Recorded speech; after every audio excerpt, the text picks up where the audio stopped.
Welcome everybody. This is Rev Games. We are going to have another discussion video. Going to try to keep this one somewhat short, um, and we're going to be diving into a topic on Chaos Turbo. And really to kick things off, I think it's pretty well understood that Chaos Turbo is the best deck in GOAT format, but this is going to get at the question on why Chaos Turbo is the best deck in GOAT format. So if you're wondering also why that is an important question to ask, I think there maybe can be some things to learn if you are building a deck from scratch or building something that competes with Chaos Turbo, or you just want to explore a new archetype, whether or not it's in this format or another format. Um, so if you ever wanted to know why Chaos Turbo is the best deck, we're going to try to get at that really for deck building purposes, because we're just, again, going with the assumption that it is the best deck. That's my personal opinion. I don't think there's really any like close second. I mean, Warrior beats it, but Warrior's just a worse deck overall to most stuff in the meta. Before we get started, it is always appreciated if you drop a like or a comment or subscribe. So let's jump into it and kind of go through a typical deck list card for card and really see what we can learn here. So this is my build. I think this is very standard. Um, there are a few kind of, won't call them techs, but flex spots. Let's pull up jar of the G. This could be something else that is teched. So card destruction's a tech card, so just keep that in mind when we're going through this. Solemns are definitely a tech card. I really like this. Between 1 and 2. I was on 3 originally. That's proven to be too much.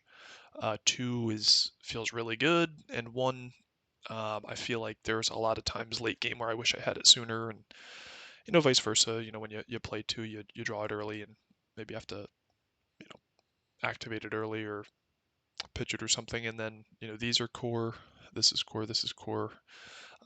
Trap does shoot. Some people forego that, just play Jar of Greeds, and there are some pro players that are cutting cards like Mystical Space Typhoon and moving them to the side, and cards like Mirror Force in the side, which I think there's definitely merit to doing that maybe in tournament play, because you are going to be facing a lot of mirrors. You're basically just pre-siding, if you will, for game one for the mirror and just moving out less effective cards. But we're just going to run with this list.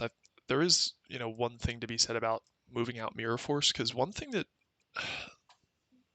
I think is really important with Mirror Force is that if you activate Mirror Force, there is the ability to go, 1 for 1 or even 1 for 2 and get a +1 off of that. But once Mirror Force is gone and in your graveyard and your opponent's seen it, they are no longer going to play around that. So if they have an established board, they can just move everything to attack position and just start swinging at your face.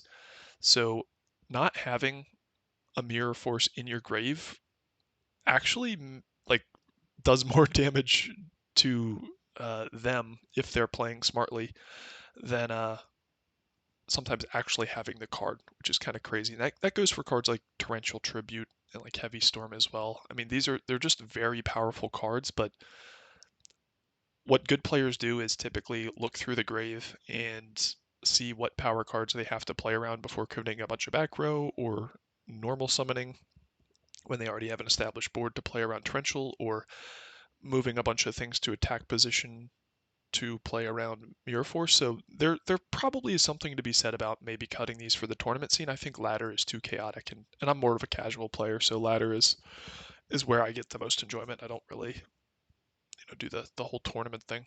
But this is a pretty standard list, flex. You could sub some of these traps out for Jar Greed, but really we're going to kind of go through card by card and why this is the best deck of the format, and see if there is anything that you guys can glean from that when it is coming time for you to deck build, whether or not you're trying to counter this or something else. First, we have the Chaos package. I think this is pretty straightforward.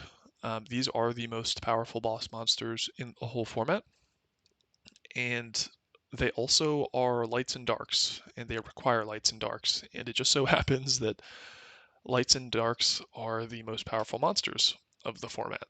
You know, going back to game design, I don't know what they were thinking when they made these cards, to be honest. Like these cards probably should have been like wind and earth, or like fire and water or something, like for the banishes. So I really don't know why they like made these cards the way they are. Uh, Next up is Thunder Dragon, and really the I think point that's going to be driven home by the end of this video multiple times is that none of these cards um, are as good independently as they are within the context of your deck. So a lot of these cards independently are strong, like BLS and Chaos Sorcerer, but they're made stronger by other cards in your deck. And if you've been playing at all, that more or less is just called synergy. But usually synergy is like one way. So one card is synergistic with another card, and it's kind of a two-way synergy. Synergies in this deck is kind of three-way. So like your draw engine fuels your discard engine, which fuels your chaos engine, which fuels your flip engine, which fuels your draw engine. Like it's kind of circular, if that makes sense. Um, so I think having not just one directionally synergistic cards is something important to take away from here. Um, so next up is Thunder Dragon. This more or less is a free +1, and I never really thought much of this card prior to playing GOAT format. It kind of just resided in OTK decks, and when I played GOAT format, I was like a huge noob. Like actually in 2005, like I was like trying to play like my first Yu-Gi-Oh tournament. I tried to play like traps from the hand. I was like, okay, I activate Mirror Force, and they're like, you have to set that. I was like, why do I have to set this? And like, it's a trap card. Like I had no idea how to play. Um, but this is an insanely powerful card. And this is going to get into one. It fuels your discard engine, which is Regeki Break, Card Destruction, Graceful Charity. It fuels your Chaos. It thins your deck. Um, Lastly, it is making you more resilient to discards like Delinquent Duo or Spirit Reaper or Donzalug. So as you can see, like there's this circular nature of a lot of these cards that make other cards better and more resilient in your deck. This touches on multiple cards. Like you can almost like kind of draw it out, like literally drawing it out. Like it goes through all of these, which is kind of crazy. Next up is going to be Magician of Faith. This as a standalone card is absolutely busted. I don't really know why this is at 3 in this format, but lo and behold, you're playing it in the context of a very heavy flip package, and you're playing it in the context of a deck that is not only more resilient, but can more quickly and more often see Delinquent Duo. So what I'm getting at here is there are multiple reasons why Magician of Faith is good within the context of this deck. It's not only a good standalone card, but the quicker that you can activate a Pot of Greed, the quicker you can activate a Magician of Faith. The quicker you're activating a Pot of Greed, the more deep you are into your deck and hitting your other Trinity pieces. So there's this very circular nature of being able to just spam Trinity over and over. That's very powerful. Secondarily, you're running a bunch of flip monsters. So let's say you have a Magician of Faith opener, and you, for whatever reason, have already activated a Pot of Greed. Well, throughout the course of the next few turns, you can see whether or not your opponent has Nobleman of Crossout, or if they're on a warrior strategy trying to make them um, basically run into a bunch of stuff with Mystic Swordsman level 2 or Blade Knight so that you can resolve your faith. Because, I mean, look at this. You can set how many cards? 1, 2, 3, 4, 5, 6, 7, maybe 8, 9, and then infinite. Like, you can just recycle Serpent. So, Magician of Faith in the context of a very flip heavy deck becomes even more powerful because you can bluff for like 7 turns and then just start resolving faiths. All the while, these cards are independently good, even if they weren't accompanied by your bomb, which is Magician of Faith. Dekoichi, basically another bluff that can be used offensively and defensively. It quite often can be correct to actually just normal summon this dude and just start swinging. That's not the ideal case, but the fact that it has a 1400 attack is very, very powerful. There are a lot of decks out there that might have more, or there are a lot of cards out there that have more powerful effects, but accompanied by the stat line, this is just very often not a bad card. Gravekeeper Spy is basically a Swiss Army knife for offense and defense. This thing walls out so much in the meta right now. And if you flip it over, you get 12, and then you get another 12, and you can just start swinging for 24 each turn, which is just insane. Um, so, offense and defense, get you closer to your win cons and Trinity. Um, so again, I'm kind of drawing it with my mouse. Things are very circular with this deck. And this deck was a deck that has been highly, highly refined for a very long time. There really aren't that many engines or decks that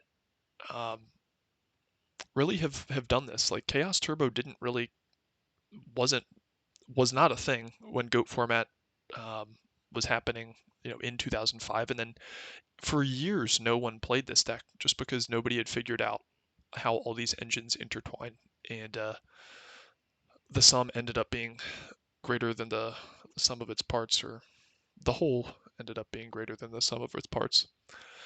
Night Assailant, same deal. You get discard fodder. Tsukiyomi, you're reusing flips. It can be used offensively and defensively. You're using basically just very independent, one-of cards. They're basically staples at this point. This fuels your discard engine. It fuels your bluffs. It makes your Trinity better. It makes you more resilient to Trinity. So the sad part about this when I go through the monster lineup is like how when I'm making decks, like how much I'm nudged towards just running like a Thunder Dragon Chaos discard engine. And then every deck I try to play, like, kind of gets pushed in this direction. Because this deck is just so optimized around the best synergies, the best cards in GOAT format. And I won't even say maybe the best cards, it's really just the best synergies, more realistically, because they're, very powerful independent cards, but they just might not have a lot of synergy with other stuff. Like, I try to think, and I'm like, maybe if I were trying to build like a GOAT control deck, or maybe even like a chaos control deck, or whatever it might be, you have to have a very, very good reason not to be running chaos. You have to have a very, very good reason to not be running Thunder Dragon, one, because it's a +1. It fuels a discard engine, and it makes you more resilient to duo and discard traps. Makes you more resilient to enemy card destructions. And then you go on like every monster, and it's like you have to make a very strong case for not playing these cards together, just because they work so well together. And I'm going to kind of skip on to Regeki Break, which is, I think, the probably biggest innovation of the deck, which is that it's a chainable trap that works with a deck with a lot of discard fodder and wants stuff in the graveyard in the first place, but it can just target anything. Like you can just hit like a spell, a face down monster, a problem face up monster. Like it's just how versatile this card is, and the fact that it works with the discard engine is just nuts. Next is Trinity. I don't really think there's much explaining to do here other than something I've echoed in the past, which is that this is the best Trinity deck to play with, and it's also the deck that's most resilient to Trinity, which makes it a real problem because these are the three most powerful cards in GOAT format, no questions asked. When you're running a draw engine, again, the more you draw, the quicker you're getting to your other Trinity pieces. So it kind of just becomes like a race to see who can draw the most, because then your Trinity can get into Trinity, get closer to your other Trinity. And it also, because you're playing a discard engine with a bunch of fodder, makes you a lot more resilient to duos. It makes your Graceful Charity an actual plus, as opposed to, more or less like a 3 for 3. So it, like, again, with these two cards, like pretty much every deck can use Pot of Greed and abuse the shit out of it, but this deck can abuse these two cards the hardest, which is just insane. Snatch, MST, I already said some words on. Card destruction is like the fourth Trinity piece.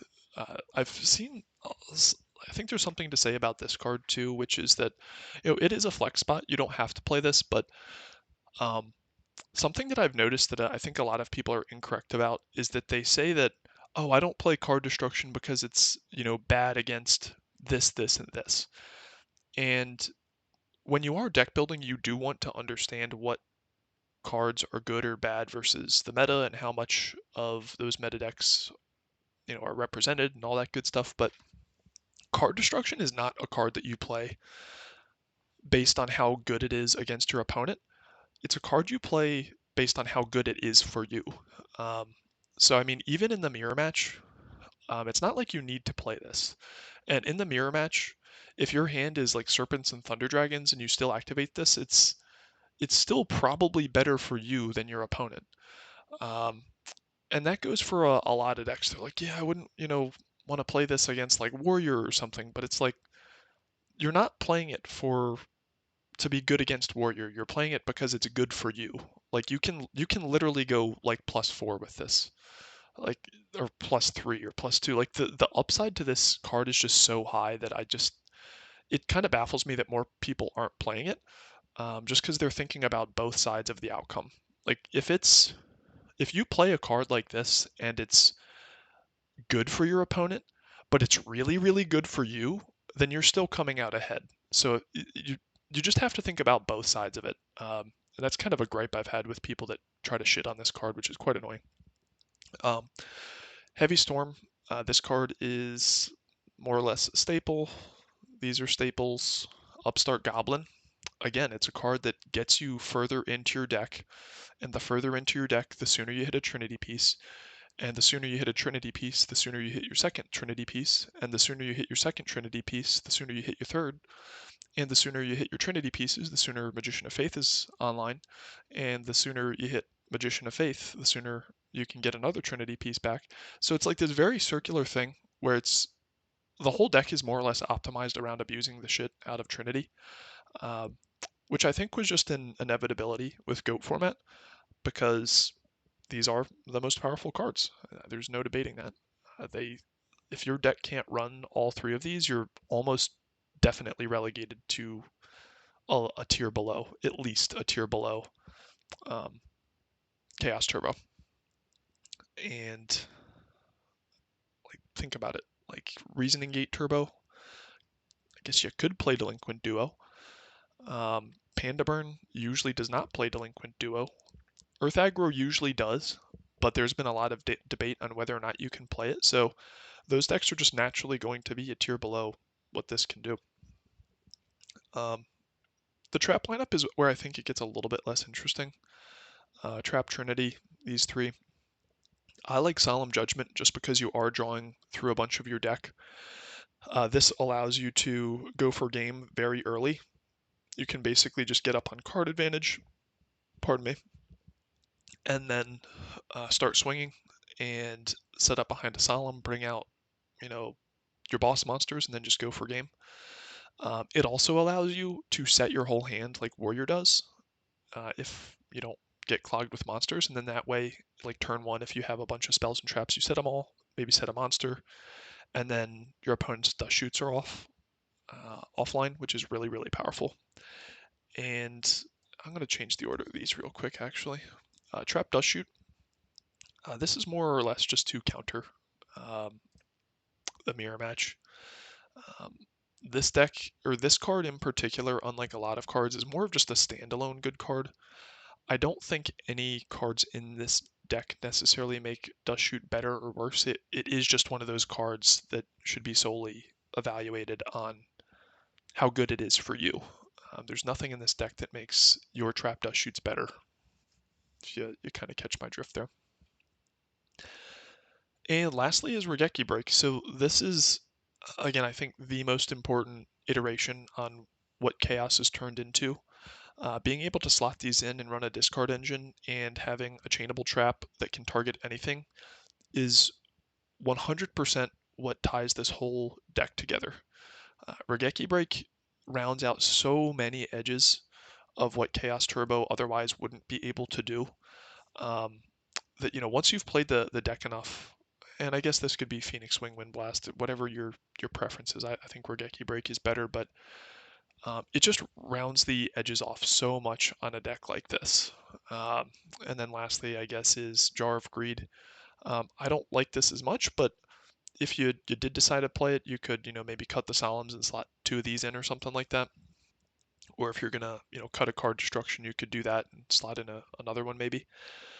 But this card also, I think, is just so powerful in the context of a deck that plays upstarts, which then is going to Dekoichi, which is going to thin your deck by 2 with Thunder Dragons, which is then going to be able to reuse spells, and then is going to be able to hit Trinity, which then hits Trinity, which then hits Trinity. It's kind of like just like a Congo line of cards that just gets to other good cards faster. And I think that's maybe where the name Turbo came from. In fact, I know it's where it came from. And a lot of people have gripes with the name Chaos Turbo because this is a control deck. But really, that's all I wanted to say about it. I'm trying to keep this video as short as possible. I guess maybe 20 minutes is a short video for me. But hey, if there is anything that you take away from this, it's that one, cards can not only have one-sided synergies with another card in your deck, but more of like a surface area of synergies with other stuff in your deck as well. And I think that's important to deck building, and knowing what opponents play as well, which is that, this deck's a lot more resilient to Trinity than your run-of-the-mill other deck. Hopefully this helps you with deck building in the future. Maybe it just gets you depressed on how good this deck is. But either way, it's always helpful if you drop a like, a comment, or subscribe. But for now, peace out.